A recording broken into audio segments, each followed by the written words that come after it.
Breast cancer screening గురించి చాలామంది అడుగుతూ ఉంటారు. ఎవరు చేయించుకోవాలి, ఎప్పుడు చేయించుకోవాలని. చాలా సింపుల్‌గా చెప్పాలంటే 3 రకాలుగా రొమ్ము క్యాన్సర్ యొక్క స్క్రీనింగ్ టెస్టులు అందుబాటులో ఉన్నాయి. ఒకటి breast self awareness are examination. స్వీయ రొమ్ము అవగాహన లేకుంటే పరీక్ష ఒకటి. అది నెలకు ఒకసారి మరి ఒకే ఒక ప్రత్యేకమైన డేట్ నెలసరి ఆగినటువంటి ప్రారంభమైక 7 రోజుల తర్వాత ఈ యొక్క పరీక్షను చేసుకోవాలి. ఎలా చేసుకోవాలి అంటే ఆన్లైన్లో చాలా మటుకు అందుబాటులో ఉంది. రొమ్ము స్వీయ పరీక్ష అని మీరు మరి గూగుల్ చేసినట్టయితే ఖచ్చితంగా మీకు ఇన్ఫర్మేషన్ అందుబాటులోకి వస్తుంది.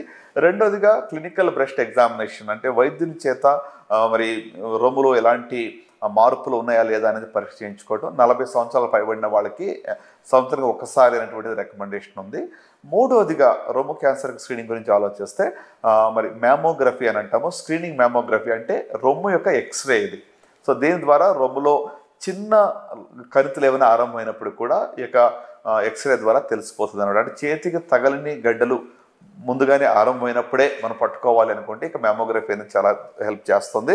సో 40 సంవత్సరాలు పైబడిన వాళ్ళు ఇక మ్యామోగ్రఫీ చేయించుకోవచ్చు. వన్స్ ఎవ్రీ 2 ఇయర్స్ చేయించినా కూడా సరిపోతుంది. దీని ద్వారా మరి క్యాన్సర్ని ముందశలో కనుగొచ్చు, అలాగే క్యాన్సర్ని పూర్తిగా నయం చేయడానికి కూడా అది ఆవిష్కారం అవుతుంది. సో స్క్రీనింగ్ మ్యామోగ్రఫీ అనేది కొన్ని మరి వేల జీవితాలని అది కాపాడిందని కూడా ఇక క్లినికల్ రీసెర్చ్లో కూడా అది తేల్చబడింది. కనుక ఇది స్ట్రాంగ్ రికమెండేషన్గా నేను మీ అందరికీ కూడా చెప్పాలని ఆశపడుతున్నాను.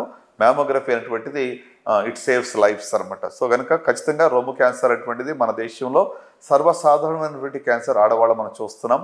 సో ఆల్మోస్ట్ 1 in 8 అనేటువంటిది వెస్ట్రన్ కంట్రీస్లో అయితే మనం చూస్తున్నామో, మన దేశంలో ఉన్నటువంటి జనాభాను బట్టి ఈవెన్ 1 in 20, 25 అన్నా కూడా చాలా ఎక్కువ సంఖ్యలో ఉంది. కాబట్టి దీన్ని మనము ముందశలో కనుగొంటే మంచిది. దానికి సంబంధించి స్క్రీనింగ్ టెస్ట్లు అనేది ఎంతైనా మనకి ఉపయోగకరమే.